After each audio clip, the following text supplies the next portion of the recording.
Hey fifth graders, it's Miss Waite. So today's lesson is called Who Holds the Power? So we're going to focus on the idea of power today. So I'm not talking about power like electricity or like the muscles in your arms. When I say power, I mean who makes the decisions or who's in charge. So in historical fiction texts, typically there's an imbalance of power. And today I want to show you how readers analyze who holds the power throughout their texts. So to do this, you have to ask yourself 3 questions. The first question is you have to ask yourself who makes the decisions or who is holding the power. The second question is what are those signs of power? And then the third is who is the resistance and what's their power? So for my example, I'm going to look back at the book on epic that we read called The Boston Tea Party Sparks a Revolution. That was what we read in our last lesson. And I start reading, and as I'm reading, I'm thinking again, like, where do I see the first signs of power? And right on page 7, I see a huge sign of power as I'm reading. So that's when I stop and I ask myself those 3 questions.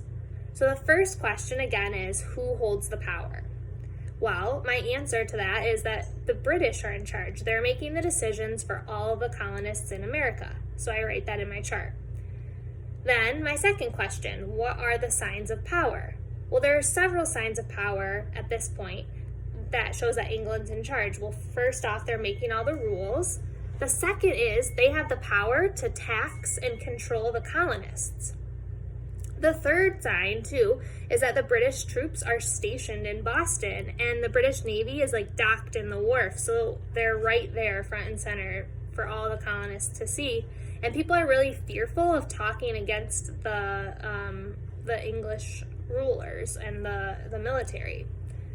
So those are the signs of power. The third question is who is the resistance and what is their power? Resistance just means like who are the people who are resisting against the power. So I'm asking myself like who is fighting against Britain? Well, we see that the colonists are rising up together to hold power. Their meetings are signs of power. Like their secret meetings in the meeting house and in the bars, those are signs of power. Their secret messages to each other are signs of power. The Boston Tea Party that they are organizing, that is a sign of power, and those are all resistance to the power.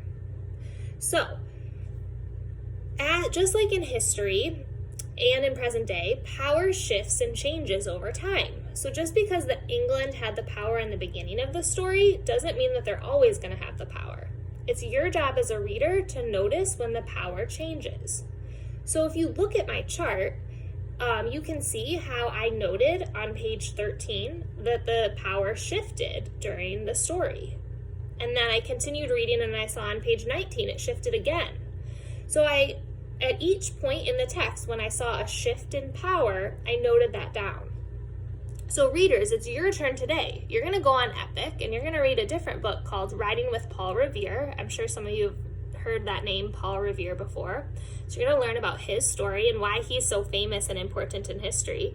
And as you read this historical fiction text, I want you to stop and ask yourself those 3 questions when you see signs of power. And record or write those answers in the chart. This will help you to grow your ideas about the balance of power and how it impacts your story. So good luck and enjoy reading. Bye.